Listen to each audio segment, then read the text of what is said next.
Amanda DuBois, and this is part of the Ripple Haven interview series, and I came up with this idea to interview my girlfriends mostly who are doing amazing things in the world, who are making a ripple effect. And of course at the top of that list is my friend Liz Berry, who's a state representative here in the state of Washington. Thank you for having me. Oh my gosh. And Liz has like this great story, how she started out and how she got to the point where she's now a state rep, right? We're looking out the window and she goes, we're just like one block out of my district. Mm-hmm. So she's got the district in Seattle of Queen Anne and Magnolia and Ballard and sort of on the west side of the north side of the city, right? That's right, excellent. Northwest Seattle. So tell us a little bit about your journey, like how did you get into politics? Where did you start? So I think my interest in politics really started at a very young age. I am a sixth generation Arizonan, born and raised in Phoenix. I did not know that. I know, very fun. My dad was a trial lawyer who had clients who were injured workers or people who were being mistreated by their insurance companies. So he stood up for little people every day, the little guy in the courtroom against powerful special interests. You know this very well in your line of work. My mother was a special ed teacher. And when I was 5 years old, she ran for our local school board. And it was the first campaign I ever worked on. And you were, what, 5? I was 5. Oh. My sister was 3. I still remember, knocking on doors and putting up yard signs and licking envelopes. Can I interrupt you? Is that about Yes. how old your kids were when you started running? Oh my gosh, that's such a good question. Yes, well, my daughter was 6 weeks old and my son was about 3.5. Oh, so still very young. Okay, exactly. Okay. I interrupted you. No, that's so good. You're out there with because now you're a mom doing the same thing. Well. Right. Exactly. Okay. And so I think my bug started then because I was really energized by the idea of my mom running for office and being part of a movement about getting someone in education in a position to make decisions about how education impacted our community. And you knew that when you were 5? I think that I look back on it now and think that, but when I was younger, I knew how cool it was that my mom, who was a teacher, was in a decision-making position for other educators and families and kids. I thought that was really cool. Wow, yeah. So she served on the school board for 8 years, and in addition to that, my parents were always very active in helping, progressive candidates get elected in a very red state like Arizona. So, being in the minority makes for a tight community. It does, right? So that you kind of knew all the people who thought a lot like you, right? And I remember in high school, I went to a conservative high school, you can say. And I remember in 2000, when I was like a junior in high school, there was a story in my school paper about how I had a Gore 2000 sticker on my car, and that how interesting it was that I was supporting, the presidential nominee for president, wow, or the Democratic nominee for president.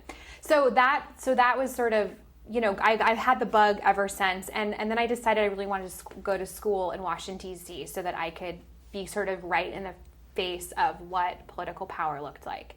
Wow. So I applied and was accepted to American University in Washington, D.C., and that's where I went to college for undergrad. And it afforded me a great opportunity to intern in lots of different areas in politics. So for political consulting firms, on the Hill, on Capitol Hill, for organizations that help to elect women to public office. You really were into politics right from the beginning. I've always been, but I've always cool. thought I would be on the sidelines. Like I always thought I'd be the woman behind the woman, right? Mm-hmm. Always a woman. Uh-huh. Not doing it myself. Like I was very happy in the background, being the advisor, being the researcher, being the person that put the talking points together. And when I graduated, after taking a couple jobs in different various areas, I ended up working for a little-known congresswoman who was just elected in 2006 from Southern Arizona. It's giving me chills. Named Gaby Giffords. And nobody knew who she was. Really? She was new. Right. And I knew, and obviously the community in Southern Arizona did. And I remember when she got elected, I said, I want to go work for her. She was 36 years old, so young. Really? Yes. I didn't know that. Okay. Young by any standard. Right. From my home state, a Democrat from Arizona, the whole thing, it was like the stars aligned for me. And I just wanted to work for her. So I remember I, reached out to her office and her transition team, and I, persisted. That's one rule for people. Like, if you have your eye on a goal, like, just keep persisting and, use every angle you can to get there.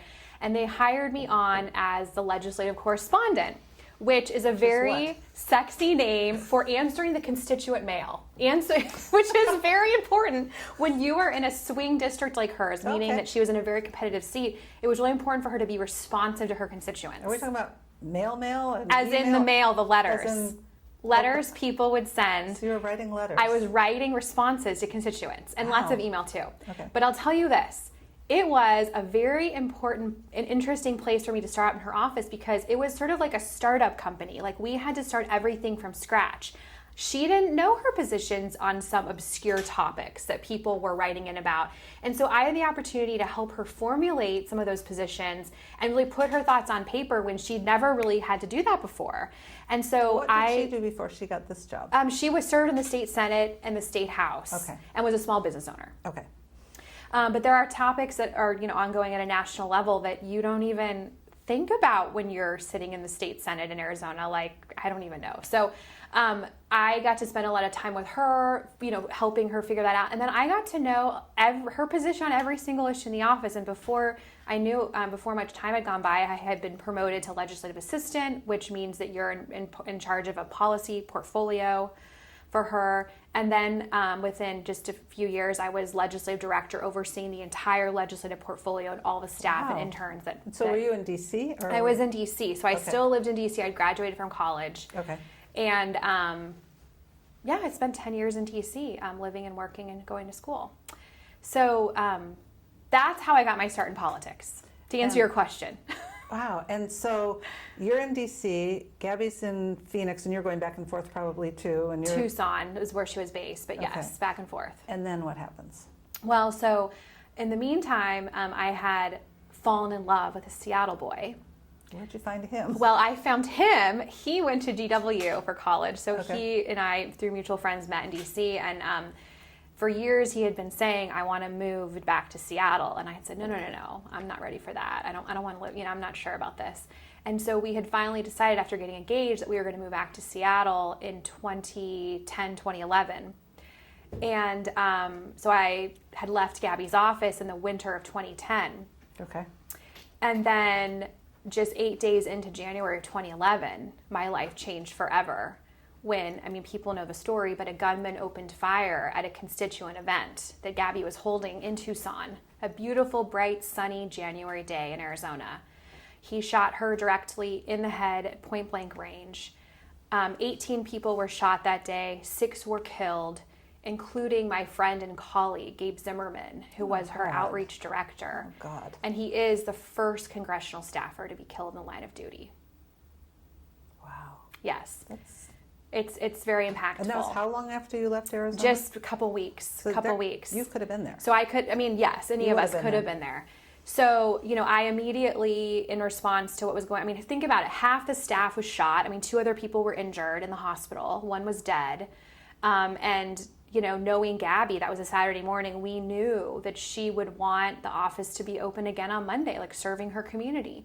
So I flew out the next day, really, with a few of us from D.C., to I have chills. I can't even imagine going through. You go this. through. You're in shock, right? You're in shock, and you're just in like do mode. Like, what do we have to do to get through this day? Like, what are the most important things we need to accomplish? And for us, it was making sure that we had enough staff to, open the office on Monday. There were dignitaries from all over the country coming into town, so we had to sort of triage, who would be helping whoever come in and make sure that they were being guided towards an important task, that, they were meeting the right people. I was also put on the task of helping to plan Gabe's funeral, my friend who died. And making sure that was, done properly. So I spent about 2 weeks in Tucson just triaging every single day. And was she married to Mark Kelly then? Yes. Was he off being an astronaut, or was he there? So Mark was in the United States. He was based in Texas at the time, training for his next mission to space. Okay. And so I think the story goes that Mark got the call and got on a plane right away and flew to Tucson. So he was there within hours. And so Gabby's probably in the ICU while you're trying to... So we're at the office, just everywhere. Yes. So, that event changed my life forever, right? How so? Well, you realize how precious life can be. You realize,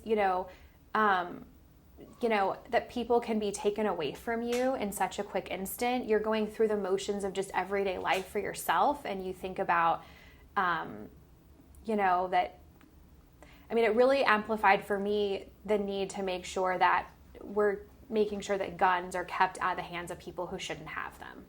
And what's really interesting about what happened to Gabby is she was one of the biggest advocates for the Second Amendment, for people's right to carry firearms when she served in Congress. Yes. She was a gun owner herself.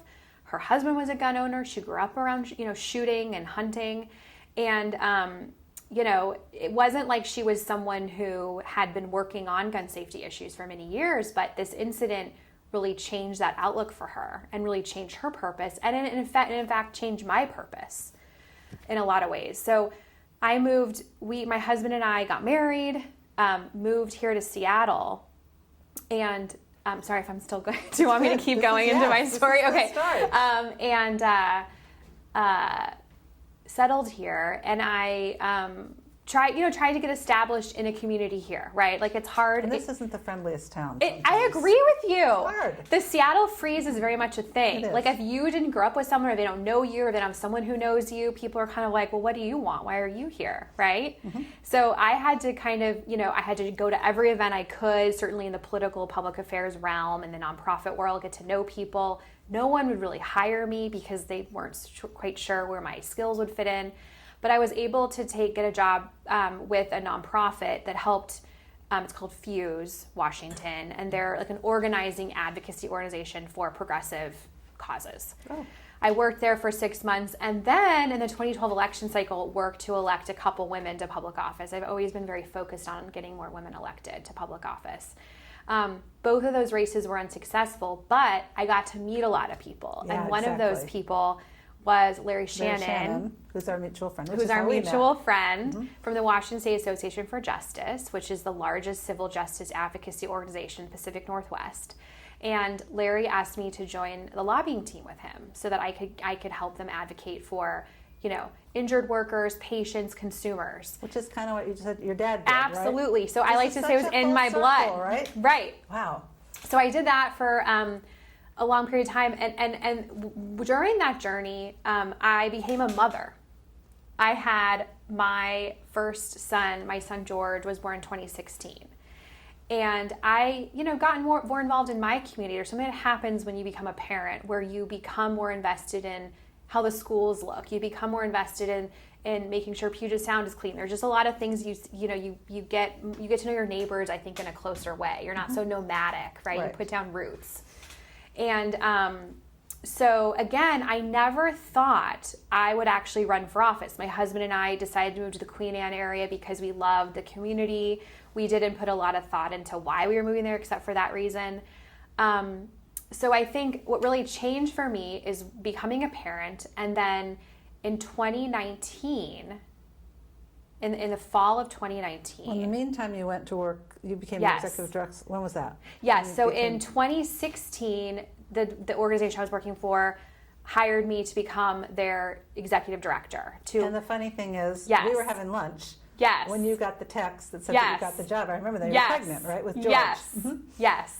And it was a huge deal. It was a really big deal because the executive director I was taking over for had been there for like 30 years. I mean, he was almost like a founder, right? Yes. And it was a very nerve-wracking time for the members of the organization because you were young. I was young. I was 35 or 34. But what I promised, or what I said I wanted to do, was bring the next generation of leadership to the organization.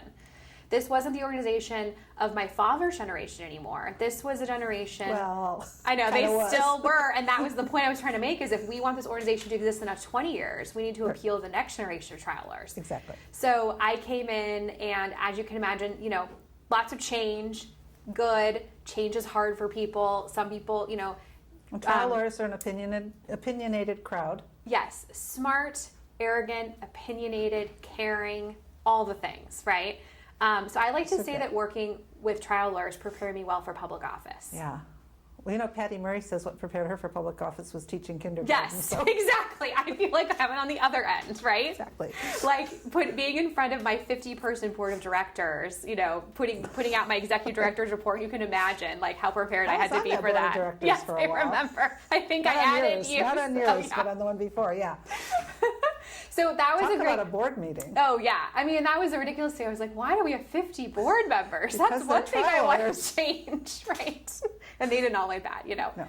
So that was it. And so that also, being a part of that organization, I learned a lot about leadership, but we're also a very politically active organization. So it kept me in the mix on what was going on locally here. And okay, Can go I ahead. just interrupt for a second? Yes. So we're talking about the ripple effect that you're making in the world, and when you're leading an organization of trial lawyers, and every one of those trial lawyers, as much of characters as they are out there trying to make cars safer and playgrounds safer and medical facility, and like they're all about safety, public safety, really, Yes. at the end of the day. Yes. And when you're leading an organization that is supporting them, I can't even think about that for a minute. You're leading this organization with how many thousand? Like 2,000 members, yeah. Who are all out there making a difference. So the impact that you're having, if you think about all those little, right? I like that. I never thought of it that It's way. huge. I felt like it was. It is. And you should It was take that in exciting, for a and I minute. love the members. Like they were crusaders who took on cases that nobody else wanted to take, mostly on contingency, which means if their client didn't win, they didn't win, and against powerful foes. Right. Like the biggest corporations in the world who aren't used to being held to account, right? Right.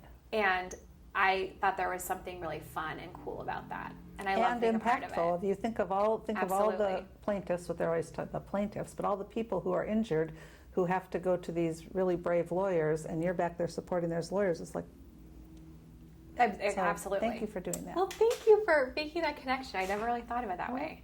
That's because that's what you do it so naturally. You don't realize the impact that you're having. Yeah, well, I loved it. I loved working for the organization. I learned a ton. I was so grateful they gave me the opportunity to lead such an interesting group of people. And again, like we had a huge impact in public policy here in Washington State and politics here. Because the trial lawyers not only go to court, but they also change the laws. Right. Because they're on the ground and they say, Right. oh, this is an unsafe, whatever Right. it is, we should go change the law so that they can't make Yes. unsafe. Yes, or this law is imbalanced. We need to balance it more towards people having a voice. So I got to be a part of those law changes. So, that certainly gave me a taste for what it was like to be in Olympia in the state legislature. Well, and also on that same issue, like if you think about it, like sometimes we won't think about this so much, but like Boeing has a lobbyist, and the car company has a lobbyist, and Amazon has a lobbyist, but the people don't lobbyists. have a lobbyist. Right.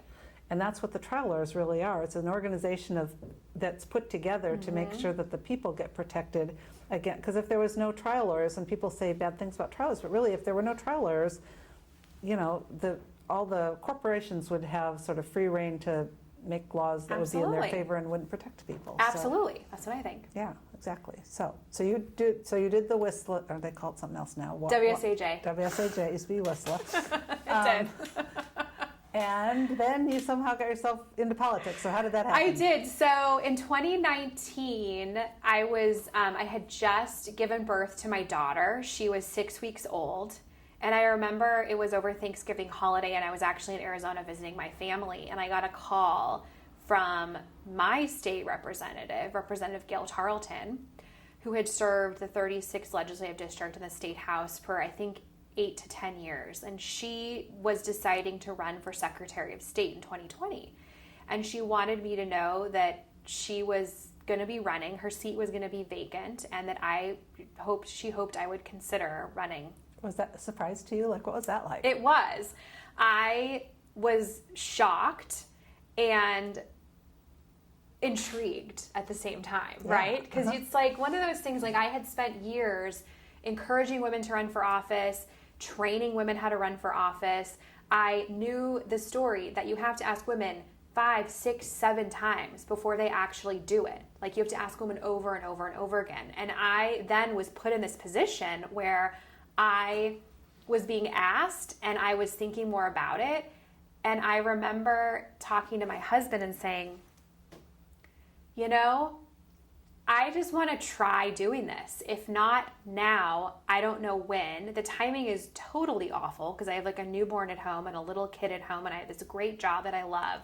But there are some things that I want to work on that I think I can bring a unique perspective on, especially because of the fact the legislature didn't really look like me. Because of the low pay and the difficult hours and, the lack of staff support, the legislature, really made up of people who were retired or had the rich. means, right, or had the means to run. There were not a lot of young parents because you're gone for about 4 months out of the year, and that is really hard on your family. And they don't pay you anything. And they pay you, at the time I think it was $45,000, now it's $60,000 a year.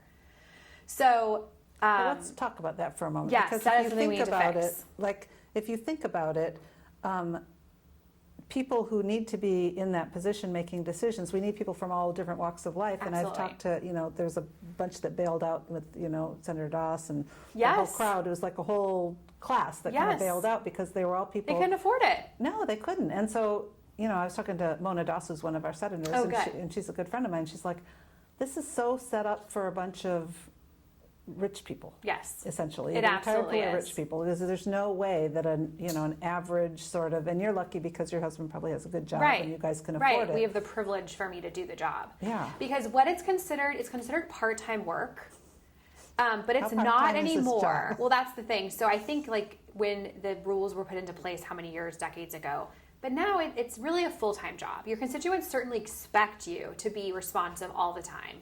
About a third of my colleagues have to have other jobs outside the legislature. So they're teachers, they're firefighters, they're But consultants. how can they take off like January through? Well, that's the thing is it's really hard to find an employer. It's very understanding of the schedule. Right. That you're literally gone from January to let's say the beginning of May. And then, then you're then back. you're completely exhausted. Then you're exhausted and burned out. You need to probably go on a small vacation, reacquaint with your family, and then you need to go earn money so that you can continue the job, right?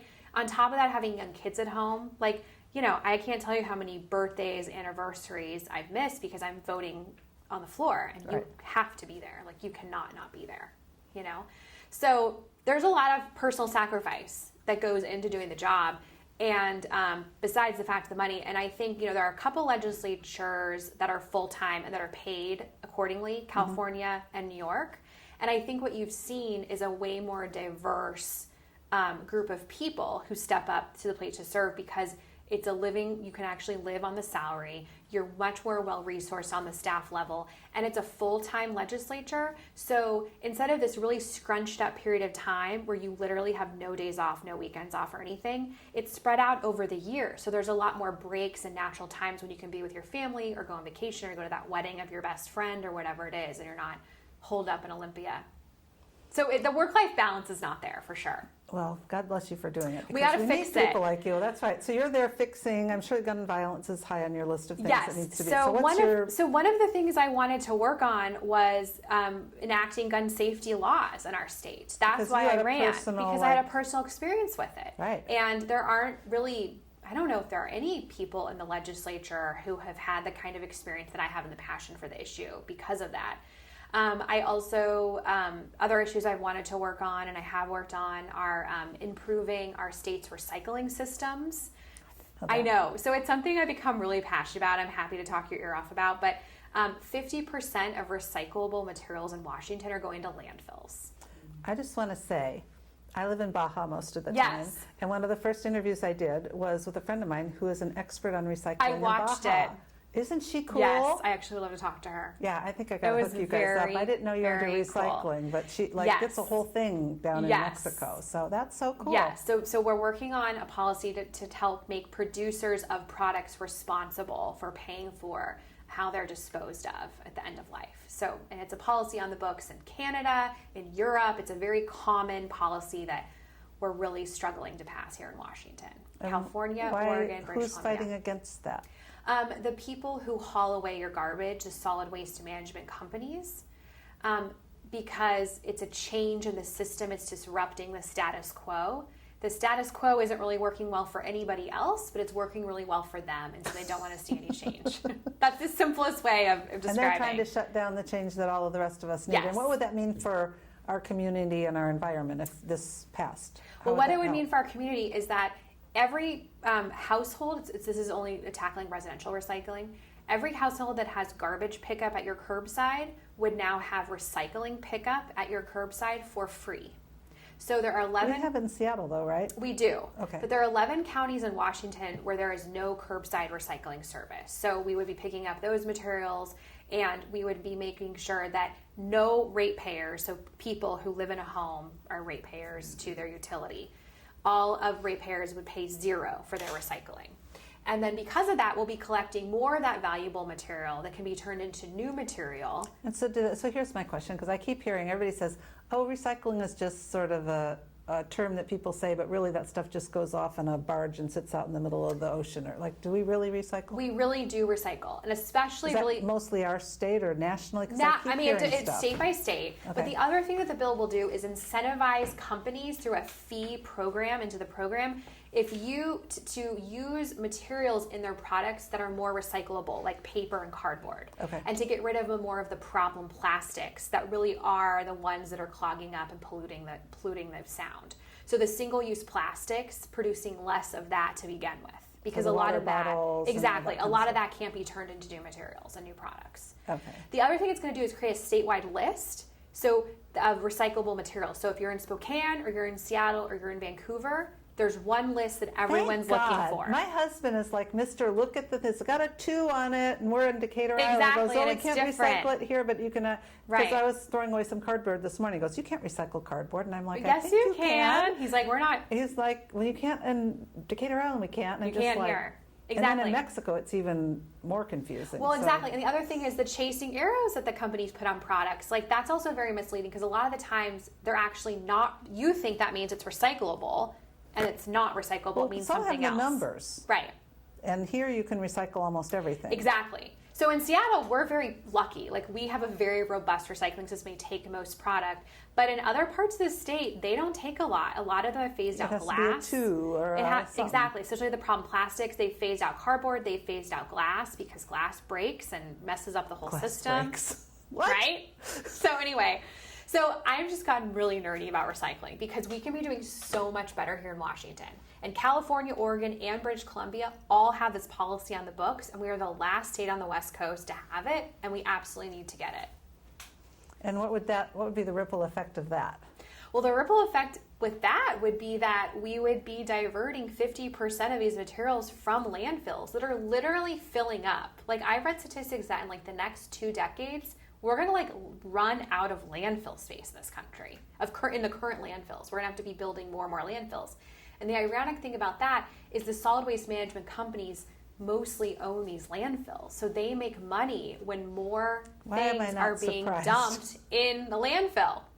So they have a financial motive. To keep it as it already is, to maintain the status quo of the system. My God. And this is all the stuff you have to untangle as a legislator, because you've got to figure out, like, you've got to follow the thread, right? Like, absolutely. Who is benefiting from, because they're coming to you to lobby you and say, we shouldn't have recycling, and you've got to figure out, well, absolutely. And the other interesting stakeholder in this conversation are the producers of the products.